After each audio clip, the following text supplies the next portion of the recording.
Hello friends, welcome to my YouTube channel. ഇന്ന് നമുക്കൊരു healthy balls തയ്യാറാക്കിയാലോ.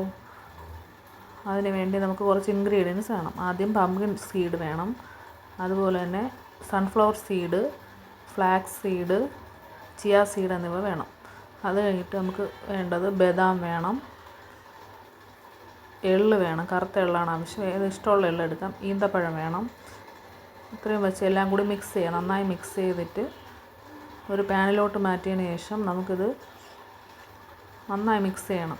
Mix ചെയ്തിട്ട് നമുക്കിത് അടുപ്പിൽ വെച്ച് ലോ ഫ്ലെയിമിലിട്ട് നന്നായി ചൂടാക്കി എടുക്കണം. ഒരിക്കലും ഫ്ലെയിം കൂട്ടി വയ്ക്കരുത്, പെട്ടെന്നത് കരിഞ്ഞു പോകാൻ സാധ്യതയുണ്ട്. അതുകൊണ്ട് കുറഞ്ഞ തീയിൽ വേണം, ചെറു ചൂടിൽ നന്നായി ഇളക്കി മിക്സ് ചെയ്ത് ചൂടാക്കി എടുക്കുക. തീ എപ്പോഴും ശ്രദ്ധിക്കണം, തീ കുറച്ച് മാത്രമേ യൂസ് ചെയ്യാൻ പാടുള്ളൂ. കൂടിപ്പോയാൽ പെട്ടെന്ന് കരിഞ്ഞ് ചീത്തയായി പോകാൻ സാധ്യതയുണ്ട്. അപ്പോൾ നന്നായി ചൂടാക്കിയതിന് ശേഷം ഇറക്കി വെച്ച് തണുത്തതിന് ശേഷം നന്നായി തണുക്കാൻ വയ്ക്കുക. എന്നിട്ട് മിക്സിയിലോട്ട് ഇട്ടിട്ട് മാറ്റി വെച്ചിട്ടുള്ള ഈന്തപ്പഴം അതിലൂടെ ചേർക്കുക.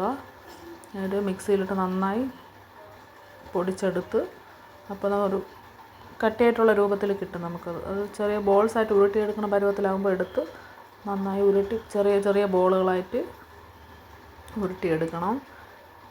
ഈന്തപ്പഴം ആവശ്യമെങ്കിൽ കൂടുതൽ ചേർത്ത് കൊടുക്കുക. എന്താണെന്ന് വെച്ചാൽ നമുക്കത് ഉരുട്ടിയെടുക്കുമ്പോൾ നല്ല കുഴഞ്ഞ പരുവത്തിലായിരിക്കണം, അല്ലെങ്കിൽ നമുക്കത് ബോളാക്കി എടുക്കാൻ പറ്റത്തില്ല.